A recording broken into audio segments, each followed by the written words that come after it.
travaille avec l'étranger, donc je fais des importations de ma matière première, donc les États-Unis et l'Australie pour tout ce qui est donc matière première, et aussi les accessoires.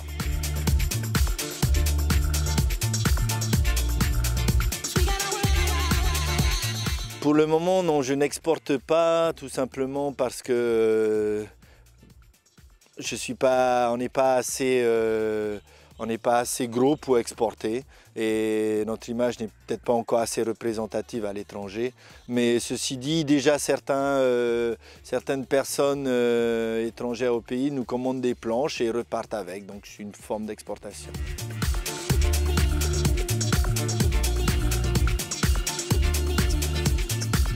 Oui, tout à fait, les marques de surf étrangères exportent vers Tahiti. On a deux types d'exportation. Il y a d'abord les supermarchés, ce qu'on appelle encore le low cost, où les usines sont localisées en Asie, donc évidemment ça permet d'avoir des prix et des coûts de revient bien moins chers.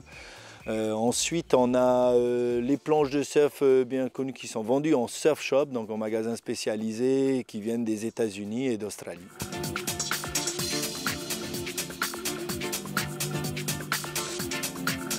Oui, cette concurrence influence mon travail dans le sens où, en deux parties. Clairement, on doit être moins cher, notre production locale doit être moins chère que ce qui est en surf shop. Et ensuite, au niveau du travail, on voit de nouvelles formes arriver, donc on se met un peu à la page grâce à ces planches qui viennent de l'étranger.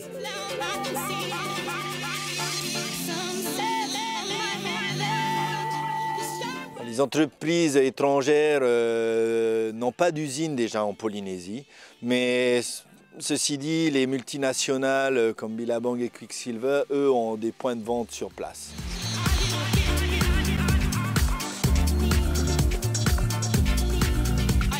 Alors les planches low cost, elles sont vendues donc, en supermarché, donc chez Tahiti pas cher et chez Champion. En fabrication, ces planches sont quand même pas de très bonne qualité. Elles sont surtout visées à un marché de débutants. Donc finalement, ce n'est pas un gros souci pour nous, dans le sens où ils nous préparent une future clientèle de spécialistes.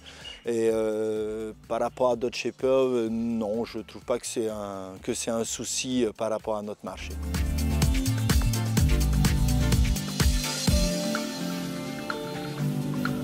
Interdire les planches étrangères sur Tahiti, non, je ne pense pas que c'est une bonne idée. De toute manière, il y a déjà la TDL qui, elle, va réguler les niveaux des prix. Et je pense que de toute façon, il faut respecter les choix des différents clients s'ils veulent des planches étrangères. C'est tout à fait normal aussi.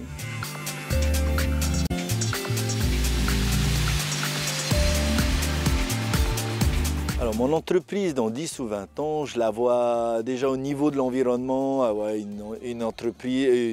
un atelier propre, c'est-à-dire au niveau déjà de la matière première. Donc il existe déjà des pains biodégradables, enfin, que la matière première soit recyclable et biodégradable à 100%. Et qu'on puisse fonctionner tous à l'énergie solaire pour qu'on ait des produits très propres.